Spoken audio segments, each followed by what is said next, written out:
নমস্কার বন্ধুরা। নীতিশ কুমার, যে নীতিশ কুমারকে নিয়ে আপনাদের প্রচুর আগ্রহ, নীতিশ কুমার এনডিএ ছেড়ে দেয় কিনা, ইন্ডিয়া জোটে চলে যান কিনা, নীতিশ কুমার প্রধানমন্ত্রী হন কিনা, নীতিশ কুমার সরকারকে ফেলে দেন কিনা, ইত্যাদি ইত্যাদি নিয়ে, যে নীতিশ কুমারকে নিয়ে অনেক আগ্রহ, অনেক জানার কৌতূহল সব্বার, শুধু আপনাদের না, সারা দেশের মানুষের। সেই নীতিশ কুমার ভারতবর্ষের রাজনীতিতে নতুন খেলা খেলতে শুরু করছেন। নীতিশ কুমার খুব শীঘ্রই এমন এক খেলা খেলবেন যে খেলার কথা কিছুদিন আগে পর্যন্ত কেউ ভাবতেই পারেননি। না বিজেপি ভাবতে পেরেছে, না কংগ্রেস ভাবতে পেরেছে, না আরজেডি ভাবতে পেরেছে, না অন্য কোনো দল ভাবতে পেরেছে, না তাদের কোনো কর্মী সমর্থক ভাবতে পেরেছে।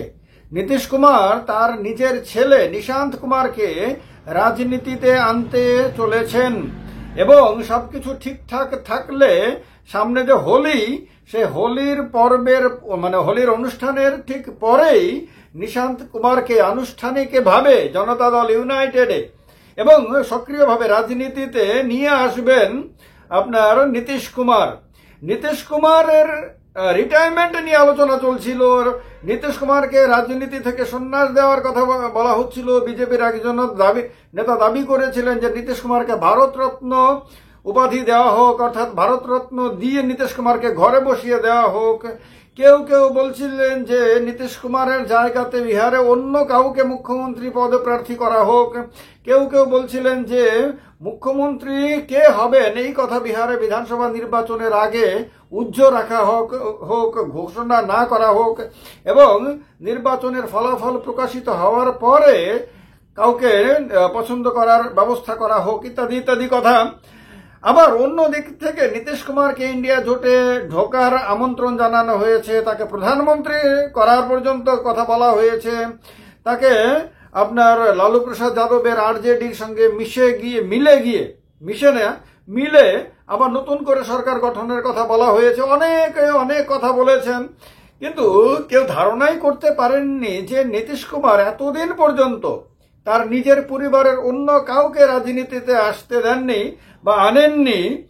সেই নীতিশ কুমার, যার বিরুদ্ধে এখনো পর্যন্ত পরিবারতন্ত্রের কোনো অভিযোগ আসেনি, বিজেপি বা অন্য কোনো দল তুলতে পারেনি, তিনি পরিবারবাদে বিশ্বাসী এই কথা কেউ বলতে পারেনি, সেই নীতিশ কুমার এই রকম একটা সময়ে যখন তিনি চলে গেলে পরে বা তিনি হেরে গেলে পরে তার পার্টিটা শেষ হয়ে যাবে, তার জনতা দল ইউনাইটেড শেষ হয়ে যাবে, বিজেপি এটাকে করায়ত্ত করে ফেলবে অথবা এটাকে নিশ্চিহ্ন করে দেবে, এইরকম একটা শঙ্কা, আশঙ্কা, আলোচনা ইত্যাদি চলছিল। তখন হঠাৎ করে রাজনীতির মাস্টার, বা মাস্টার না বলে কেউ হেডমাস্টারও বলতে পারেন, মহামাস্টারও বলতে পারেন, যে নীতিশ কুমার কখন কি চাল দেবেন তা কেউ বুঝতে পারেন না। অনেকে তো মজা করে বলেন যে নীতিশ কুমারের ডান হাত কি করবে তা বাম হাত জানে না, বাম হাত কি করবে তা তার নিজের ডান হাতও জানে না। সেই নীতিশ কুমার বারবার বলেছেন, যখন তিনি যে জোটে গেছেন তখন তিনি তার বিরোধী জোটকে বলেছেন যে এই জোটে আর কোনোদিন তিনি ফিরবেন না। তিনি যখন বিজেপির সঙ্গে গেছেন তখন তিনি বলেছেন যে তিনি আর কোনোদিন বিজেপির সঙ্গ ছাড়বেন না। যখন তিনি বিজেপিকে ছেড়ে দিয়েছেন তখন তিনি বলেছেন আর কোনোদিন তিনি বিজেপিতে ফিরবেন না। কিছুদিন পরে আবার তিনি বিজেপিতে ফিরেছেন। এইরকম ভাবে কথা, যখন তিনি যেটা বলেছেন কিছুদিন পরে দেখা গেছে সেই কথাটাকে একেবারে হা করে গিলে খেয়ে পেটের মধ্যে ঢুকিয়ে দিয়ে তিনি তার ঠিক বিপরীত কাজটা করেছেন। তো নীতিশ কুমারের রাজনীতিটা সবসময় অনিশ্চয়তায় ভরা রাজনীতি, যার কারণে তার সঙ্গে যারা যখনই যে বন্ধুত্ব করেছে সে তখনই অনিশ্চয়তার মধ্যে থেকেছে যে এই বন্ধুত্ব কতদিনের, এই বন্ধুত্ব কখন শেষ হয়ে যাবে, আবার তার বিরুদ্ধে লড়তে হবে, এটা কেউ কখনো নিশ্চিত করে বলতে পারেননি। যার ফলে লালু প্রসাদ যাদবের সঙ্গেও তার বারবার বন্ধুত্ব হয়েছে, একসঙ্গে সরকার কাজ করেছে, আবার দেখা গেছে তারা প্রধান প্রতিপক্ষ হয়ে গেছে। বিজেপির সঙ্গে বন্ধুত্ব করে একসঙ্গে সরকার করেছে, আবার ছেড়ে দিয়েছে, আবার সঙ্গে এসেছে, এইগুলি চলেছে। তো কেন্দ্রেও দেখা গেছে এনডিএ থেকে আবার বেরিয়েছে। তো এখনো নরেন্দ্র মোদী, অমিত শাহ, জেপি নাড্ডা কেউ জানেন না, কেউ নিশ্চিতভাবে জানেন না যে নীতিশ কুমার তাদের সঙ্গে কতদিন থাকবেন। নীতিশ কুমার সঙ্গে আছেন, আব কहीं नहीं जाएंगे, আব এক হি সাথ रहेंगे, এই কথাগুলো যখনই বলেন তখন আপনারা দেখবেন যদি নরেন্দ্র মোদী সামনে থাকেন তাহলে তিনি হাসতে হাসতে একদম গড়িয়ে পড়ছেন। কারণ তিনি জানেন যে নীতিশ কুমারের এই কথাগুলো নীতিশ কুমার এর আগেও বহুবার বিভিন্ন দলের নেতাদেরকে বলেছেন, আর যাদেরকে বলেছেন তাদেরকে আবার তিনি ছেড়ে দিয়েছেন। তো এই কারণে মোদী নিজেও জানেন যে এখন নীতিশ কুমার বারবার বলছেন, অনেকবার তো পায়ে হাত দিয়ে প্রণাম পর্যন্ত করেছেন নরেন্দ্র মোদীর, তারপরেও মোদী নিশ্চিত হতে পারছেন না কখন কোন দিন হঠাৎ করে ঘুম থেকে উঠে শুনবেন যে নীতিশ কুমার চলে গেছেন অন্যদিকে, ইন্ডিয়া জোটে চলে গেছেন এনডিএকে টাটা বাই বাই করে। তো এই অবস্থাতে নীতিশ কুমার হঠাৎ করে তার ছেলেকে নিয়ে আসছেন রাজনীতিতে, এবং বলা হচ্ছে যে জেডিইউ এর কার্যকর্তারা, কর্মীরা, সমর্থকরা তারা নাকি খুব বেশি করে দাবি জানাচ্ছেন যে নিশান্তকে রাজনীতিতে আনা হোক। একটা হতে পারে, দুটো জিনিস হতে পারে। একটা হলো নীতিশ কুমারই তার মানে বিশ্বস্ত লোকদেরকে দিয়ে এরকম একটা দাবি তোলাচ্ছেন, এটা পরিবেশ তৈরি করার জন্য, যাতে তিনি ভবিষ্যতে বলতে পারবেন যে আমার কোনো ইচ্ছে ছিল না আমার পরিবারের কাউকে রাজনীতিতে আনতে, কিন্তু চতুর্দিক থেকে যেভাবে দাবি উঠেছে সেই দাবি আমি অমান্য করতে পারিনি, তার কারণে বাধ্য হয়ে তাকে রাজনীতিতে আনলাম। তো এইটা একটা বলতে পারবেন। আর একটা হলো যে নীতিশ কুমার আপনার নিজে এই যে মানে তার পরবর্তী সময়ে কে, এই প্রশ্নটা যে উঠছে সেইটাকে ধামাচাপা দেওয়ার জন্য, সবার কাছে একটা পরিষ্কার চিত্র তুলে ধরার জন্য যে আমি রাজনীতিতে শেষ হইনি, আমি নিজে যদি ব্যক্তিগতভাবে যদি রিটায়ারমেন্টে যাইও তাহলে আমার ছায়া কিন্তু তোমাদের সামনে থাকবে, এটাও বোঝাতে চাইছেন। তো সব মিলিয়ে বিভিন্ন কারণে আপনার নিশান্তকে আনছেন। তবে বলে দেই, নিশান্ত কিন্তু ইঞ্জিনিয়ারিং পাশ করা ছেলে, লেখাপড়া জানা ছেলে, কর্মী সম্প্রদায়ের, কারণ নীতিশ কুমার কর্মী সম্প্রদায়ের। তো এমনিতে নীতিশ কুমার বলা হচ্ছে যে নীতিশ কুমার যখন 2015 সালে মুখ্যমন্ত্রী পদে শপথ গ্রহণ করেছিলেন তখন নিশান্ত সেই শপথ গ্রহণ অনুষ্ঠানে ছিল। তারপরে দীর্ঘদিন বাবা মুখ্যমন্ত্রী কিন্তু ছেলে নিজেকে প্রচার থেকে দূরে রেখেছিল। সাম্প্রতিককালে নীতিশ কুমারের একাধিক অনুষ্ঠানে নিশান্তের জড়িত থাকার, সেখানে উপস্থিত থাকার কথা বেরিয়েছে, সংবাদে প্রকাশিত হয়েছে।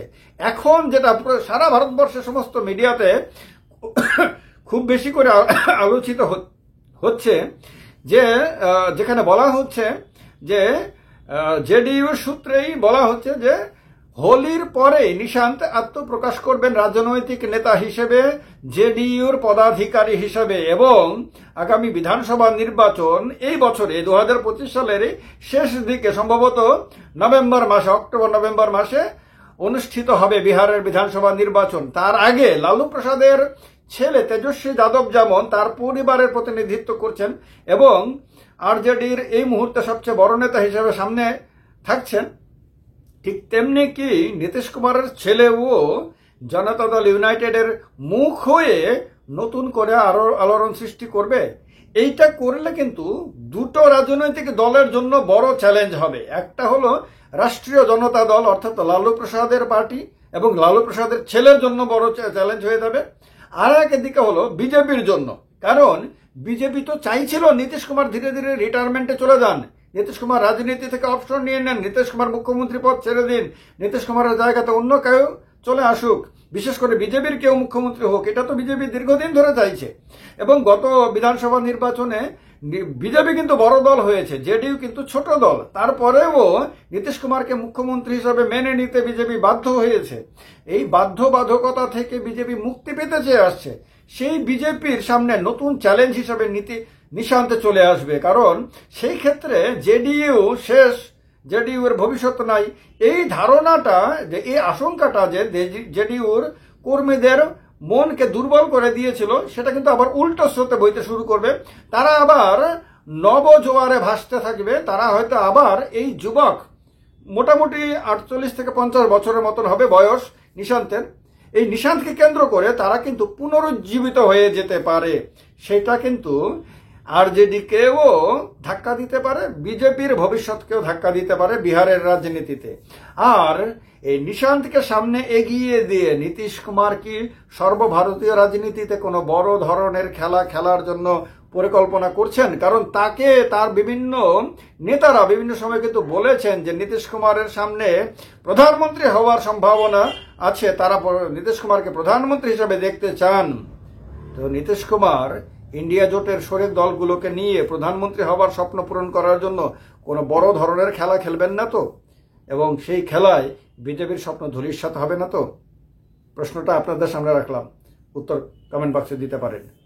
ভালো লাগলে ভিডিওটা শেয়ার করবেন, লাইক করবেন, আর চ্যানেলটাকে সাবস্ক্রাইব না করে থাকলে করে রাখবেন। জয় হিন্দ, বন্দে মাতরম।